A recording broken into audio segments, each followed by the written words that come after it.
Pour aider cette chaîne, partagez, likez, commentez, et puis peut-être, aidez-nous sur Tipeee. En lieu et place du droit international et de la Charte des Nations Unies, les Occidentaux invoquent désormais un nouveau système censé pacifier les relations entre États. Flou, dépourvu de base théorique solide, cet ordre multilatéral doit surtout perpétuer la mainmise des États-Unis et de leurs alliés. De l'ordre fondé sur des règles, par Anne-Cécile Robert. Le Monde diplomatique, novembre 2024, lu par Anne Langlais. Une nouvelle expression fleurit dans la bouche des diplomates américains. Face aux menaces qui pèsent sur la paix, il serait urgent de défendre les impératifs d'un ordre international fondé sur des règles, ou Rules-Based Order, RBO en anglais. Par une sorte de réflexe pavlovien, les Occidentaux font chorus. En octobre 2021, dans une déclaration commune, Washington et Paris entendent ainsi renforcer l'ordre multilatéral fondé sur des règles. La boussole stratégique de l'Union européenne, adoptée en mars 2022, proclame que, pour défendre l'ordre international fondé sur des règles, Bruxelles continuera à renforcer ses relations avec des partenaires et pays partageant les mêmes valeurs. Et en février 2023, ce sont les dirigeants du dialogue quadrilatéral pour la sécurité, Quad, regroupant les États-Unis, l'Australie, l'Inde et le Japon, qui affirment leur détermination à maintenir l'ordre international fondé sur des règles où les pays sont libres de toute forme de coercition militaire, économique et politique. En apparence, la formule ne prête pas à contestation. Qui s'oppose à un tel ordre ? Sous-entendu, qui préférerait le désordre et le chaos à la paix et à la stabilité garanties par le droit ? Pourtant, le RBO affleure d'abord comme un révélateur, parmi d'autres, des fractures de la société internationale dès lors qu'il se substitue à l'expression consensuelle et admise depuis des décennies de droit international. Émanant d'un groupe d'États, en l'occurrence tous occidentaux, il vise à donner à ces fractures un sens qui leur soit favorable en les plaçant du côté des valeurs positives du droit et de l'ordre. Mais contrairement au droit international, le contenu reste flou. Les conceptions du RBO des États-Unis, de l'Australie, de l'Allemagne et de l'Inde diffèrent de manière notable, note ainsi le politiste Boas Lieberherr. Bien que toutes conviennent qu'un ordre international fondé sur des règles représente un engagement des États à mener leurs activités conformément à certaines dispositions sur lesquelles ils se sont entendus, elles révèlent des interprétations différentes de ce que ces mêmes dispositions impliquent. Certains États, l'Allemagne ou la France, ou associations d'États, comme l'Union européenne, y incluent la Charte de l'ONU. D'autres n'y font pas forcément référence, comme l'Australie.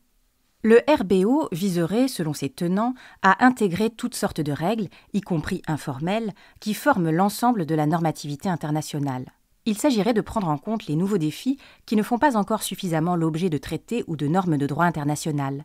L'économie numérique, l'intelligence artificielle, l'environnement, les grandes pandémies. Ces questions se posent de manière plus pressante qu'il y a ne serait-ce que 10 ans, car les acteurs se démultiplient. Multinationales plus puissantes que certains pays, des laboratoires pharmaceutiques aux géants des réseaux sociaux, sociétés de sécurité privée, mouvements associatifs transnationaux.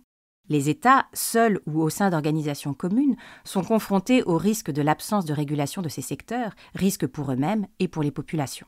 Dans cet espace mouvant, le RBO devrait construire un cadre. Mais ses contours restent indéterminés. Aucun congrès, aucune conférence internationale n'a, jusqu'à présent, élaboré un document de synthèse qui en récapitulerait les grands axes et les grands principes. Il n'existe ni manuel, ni recherche universitaire sur ses origines, ses développements, ses déclinaisons, ses diverses branches. Plus délicat encore, du point de vue géopolitique, le concept d'ordre international fondé sur des règles marginalise les références habituelles et acceptées par tous, au moins en théorie, les traités, les résolutions des organisations mondiales ou la jurisprudence des tribunaux internationaux. Il comprend toutes sortes de documents dont la valeur juridique varie. Sa relation au droit international reste peu étudiée, souligne ainsi John Dugard de l'Université de Cambridge. On se contente de faire un lien entre les normes contraignantes des traités et les valeurs qui les sous-tendent. Pis, on ne se préoccupe pas de savoir si le RBO et le droit international sont compatibles et si l'un l'emporte sur l'autre. Ce hiatus et ses possibles contradictions semblent passer inaperçus dans les cercles diplomatiques européens et les milieux gouvernementaux.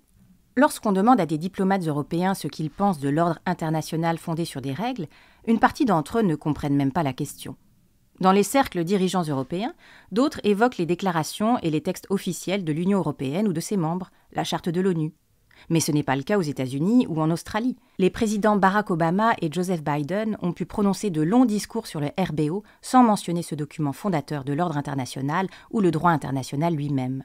Dans un grand article du 2 juin 2022, publié dans le New York Times, où il décrit sa stratégie pour faire gagner l'Ukraine, le chef de l'État américain présente l'agression perpétrée par la Russie comme une attaque contre le Rules-Based Order, quand il était simple et évident de la dénoncer comme une violation de la Charte. De la même manière, lors de la conférence de presse qui clôt le sommet de l'Alliance Atlantique à Madrid en 2022, M. Biden s'attarde sur la même notion sans jamais mentionner le droit international. Pour Dugard, il s'agit donc d'un véritable choix géopolitique effectué par les États-Unis pour organiser leurs relations avec leurs partenaires, mais également avec leurs adversaires ou concurrents. La stratégie peut se comprendre du point de vue de la rapidité des transformations du monde et de la difficulté à les maîtriser. Mais elle se révèle dangereuse dès lors qu'elle jette le doute sur les règles du jeu international et brise le consensus, déjà fragile, qui avait présidé à leur adoption en 1945. Le RBO est par ailleurs très plastique et modulable puisqu'il ne repose que partiellement sur des textes écrits. Hiérarchiquement, note encore Lieberherr, il semble être construit sur le droit international, tout en incluant d'autres aspects tels que des normes non contraignantes, des standards et des procédures dans le cadre de divers forums et négociations. Par conséquent, un tel ordre pourrait théoriquement inclure des règles et des normes auxquelles certains États n'ont pas nécessairement consenti. Des mensonges éhontés. Ici encore, le RBO révèle sa nature intrinsèquement conflictuelle. Washington établit un lien logique entre cette notion et les valeurs de ce qui fut, durant la guerre froide, le monde libre, à savoir l'économie de marché, la démocratie et les droits humains. La place centrale que cette rhétorique accorde aux valeurs occidentales ne peut que générer une réaction de ceux qui ne les partagent pas. C'est l'une des difficultés de ce type de construction. Elle divise par nature quand le droit international vise à créer un espace commun avec des procédures et des repères partagés, quel que soit le système de valeurs. À cet égard, une confusion semble s'installer entre valeurs, toujours susceptibles dès qu'on les précise de variations culturelles, et principes, sur lesquels on peut s'entendre pour réguler les rapports entre États.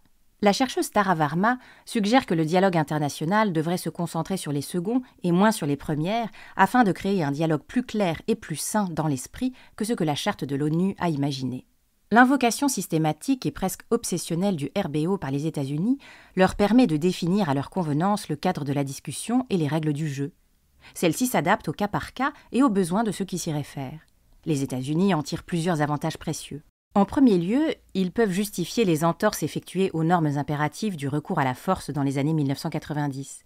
Si leurs interventions au Kosovo ou en Irak étaient contraires à la charte et parfois fondées sur des mensonges éhontés, comme celui de l'existence d'armes de destruction massive irakiennes, elles étaient légitimes car conformes au RBO.